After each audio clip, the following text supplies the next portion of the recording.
Javier Milei, cuando el presidente, primero, ¿por qué el presidente dice no vamos a devaluar, es una barbaridad lo que están diciendo de los depósitos, cuando en realidad no se lo están preguntando? La realidad es que es un nuevo capítulo lamentable de las definiciones del presidente. Y cuando dice esas cosas, lo primero es, ¿por qué habla de cosas que no le preguntan? Digo que es un muy buen punto. Además, con la historia lamentable que tiene Argentina. Recordemos que en el año 2001 se votó, por ejemplo, en el Congreso la intangibilidad de los depósitos. Claro. Y en noviembre teníamos corralito. ¿Ok? Por lo tanto, dada la historia expropiadora de la política argentina para con el sector privado, hay cosas que son bastante sensibles.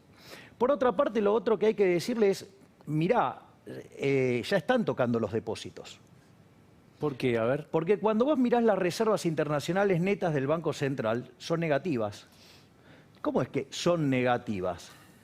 Básicamente porque cuando vos haces un depósito en dólares, o en pesos, el que sea, vos haces un depósito, el banco guarda un encaje y el resto lo presta. Y el encaje lo deposita en el Banco Central. Concretamente, ¿cómo funciona hoy el sistema financiero? Si vos ponés 100 dólares, dado el nivel de aversión al riesgo que tiene el sistema financiero, está encajando 70 dólares. Esos 70 dólares van a la cuenta del Banco Central. Ahora, entonces, ¿qué quiere decir esto? Que el Banco Central está financiando la corrida utilizando los dólares de los depósitos del sector privado. Por lo tanto, los está tocando. ¿Y los bancos no dicen nada de eso? Bueno, digamos, por ahora tienen un colchón de liquidez enorme. O sea, pensá que, a ver, un banco en el mundo normal, tiene encajes que oscilan entre el 5 y el 10%. Tienen encajado el 70%. Solo prestaron el 30%. O sea, es digamos, el nivel de liquidez con el que trabajan los bancos en Argentina claramente es verdaderamente enorme. Por lo tanto, te tiene que pasar una catástrofe. Pero de vuelta, recordemos que esto es Argentina. Y de hecho, esto la gente lo está viendo. Es importante decir, quiere decir que no estamos en un riesgo inminente, digo, para... Claro, el riesgo no es inminente, pero es cierto que el Banco Central le está maneteando los dólares a la gente de los depósitos. Y eso lo está viendo, por eso tenés corridas. Por eso estás viendo todos los días que aun cuando salen muy poquitos dólares por el dólar ahorro, porque el 85% de las operaciones son bochadas, las reservas caen. ¿Por qué caen? Es porque la gente está sacando los depósitos, porque la está viendo. Ese es el primer punto. El segundo punto es, a ver, si vos querés defender un tipo de cambio fijo, ¿sí? ¿Cómo funciona un sistema de tipo de cambio fijo? La cantidad de dinero queda determinada de manera endógena por la demanda de dinero. Entonces vos vas a tener la demanda de dinero ahí y eso va a ser igual a las reservas más el crédito doméstico. Si vos aumentás el crédito doméstico, o sea, emitís dinero, ¿qué te va a pasar? Como la demanda de dinero está dada, las reservas caen. Entonces este gobierno tiene un déficit fiscal monstruoso, el cual está financiándolo con emisión monetaria. Vas a tener que financiar el déficit cuasi fiscal, con lo cual tenés una explosión de oferta de dinero. Además, hay un repudio del peso, la gente está saliendo del peso. Por eso están los controles de capitales monstruosos que hay. Y si a eso le sumas la caída del nivel de actividad económica, el peso se tiene que destrozar. Es decir, el poder adquisitivo del peso tiene que caer. Por ende, todos los precios en expresión en unidades monetarias suben y el dólar, como es un activo financiero, pica primero. Pero si vos además vas a seguir emitiendo, la única forma que vos tenés para defender el tipo de cambio, si querés hacer eso, es tener reservas. Y no las tienen. ¿Y vos entonces por dónde empezarías si vos tuvieras que dar un consejo? Porque bueno, es como una trampa, ¿no? Como bueno, cualquier cosa. A ver, lo que hay que tener claro, digamos, primero es el contexto. Argentina está transitando lo que es la peor crisis económica, social y sanitaria de la historia. Esto es muy importante tenerlo en cuenta. A ver, ¿por qué la peor crisis económica? Es peor que la del 2002. ¿En qué sentido? En el 2002 el PBI cayó 10,9%, con una caída máxima en el segundo trimestre de 16%. Este año, ¿cuánto va a caer? 12%, con una caída en el segundo trimestre de 19,1%. Durante el 2002 tuviste la tasa de desempleo en torno al 25%. Hoy está informado a 13%, pero hay un efecto de desaliento sobre la oferta. Cuando vos corregís ese efecto, la tasa de desempleo es 29%. Cuando vos mirás los niveles de pobreza, estuviste en 55. Hoy en el primer semestre tenés 41. Si tomás el segundo trimestre tenés 47. Y tenés un descalabro monetario monstruoso que de explotar y derivar en una hiperinflación, que es algo altamente probable, vos tendrías que los niveles de pobreza saltarían al 75%. Con lo cual, no solo tendrías un desastre en lo económico, sino que además tendrías un desastre en el plano social. Que además llevas 20 años comiéndote el capital, algo muy distinto a lo que tenías en el 2002, que vos venías de una década de inversión fuerte y que en realidad el problema de la crisis fue un problema de apretón monetario. Entonces, en ese contexto, además le tenés que sumar la crisis sanitaria. Argentina emprendió la cuarentena más estúpida del mundo, la más larga y la más profunda. Y no solo eso, a pesar de destrozar la economía, estamos en el lote del 10% de países con mayor cantidad de muertos por millón de habitantes. O sea, con lo cual estás parado arriba de un volcán y está por hacer erupción y vamos a explotar todos. O sea... Ahora te quiero preguntar, porque Alberto Fernández dijo, tocamos fondo. Mentira. Bueno, quiero que me lo contestes, puede ser en unos brevísimos Cuando instantes. usted lo diga. Dale, vamos y volvemos. Es la economía para el modelo peronista. Es como un vaso de cerveza.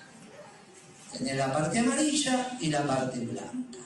La parte amarilla es el sector privado, la parte blanca es el sector público. Si yo te doy un vaso de cerveza sin la parte pública, vos me decís, no, parece un vaso de pis, todo amarillo. Si yo te doy un vaso de cerveza con todo blanco, vos me decís, tirala de vuelta, pibe, esto es todo espuma. ¿Cuándo te tomás el vaso de cerveza? Bien y con ganas. ¿Cuándo es? Bien amarillo y la parte blanca bien. Esta es la economía peronista. El sector público bien que la espuma y lo amarillo que es el sector. Cuando veíamos recién las declaraciones de Guillermo Moreno, Javier dijo, es un buen economista, o sabe de economía, dijiste. Sí, exactamente. O sea, vos podés no coincidir. O sea, yo no coincido en su pensamiento. Guillermo Moreno es un economista de tradición ricardiana. O sea, claramente yo no adhiero a esa tradición, digamos, porque yo soy austríaco. Pero, al margen de esa situación, yo no puedo negar que él sabe de economía. De hecho, los debates que yo he tenido con Guillermo Moreno son muy jugosos porque... Sería muy interesante tenerlo. Porque ¿sabés qué es lo que tiene de interesante? Es que cuando vos te pones a discutir con tu modelo, él se pone en tu modelo y discute adentro de la lógica de tu modelo.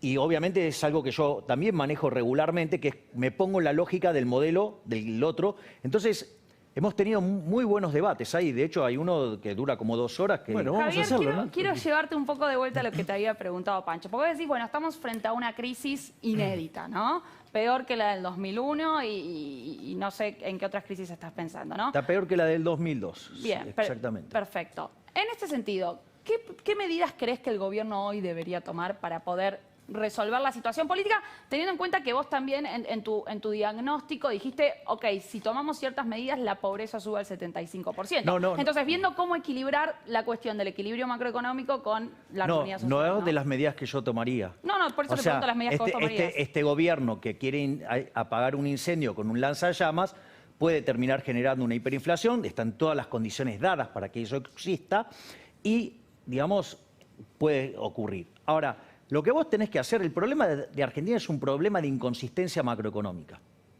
Es decir, no dan los números fiscales. ¿Ok?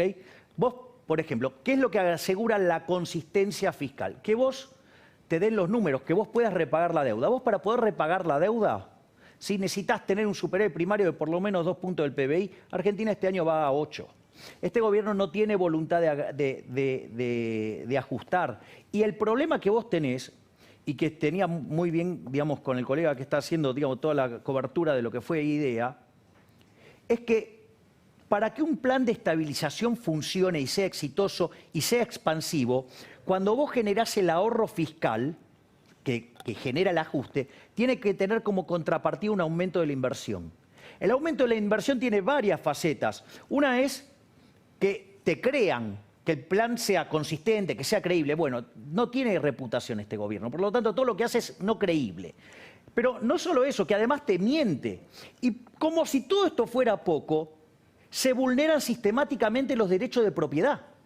Entonces, Argentina tiene una situación verdaderamente catastrófica y que además requiere de un ajuste y como no tiene confianza y nadie va a invertir un mango en Argentina, la caída va a ser monstruosa. Es decir que vayas por donde vayas.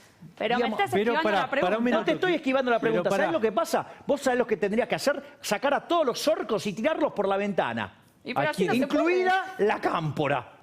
¿Quiénes son los orcos? Ahora, Los orcos es digamos, todo lo que tiene, digamos, de ministros, de todos los que lo rodean. Es decir, escúchame, los ministros que tiene, Dios, son patéticos. O sea, a ver, cuando vos escuchás, no sé, a Cecilia Todesca, a Matías Kulf, a Mercedes Marcó del Pont, a Martín Guzmán, recitan todas las cosas esos que... son los moderados, vos decís.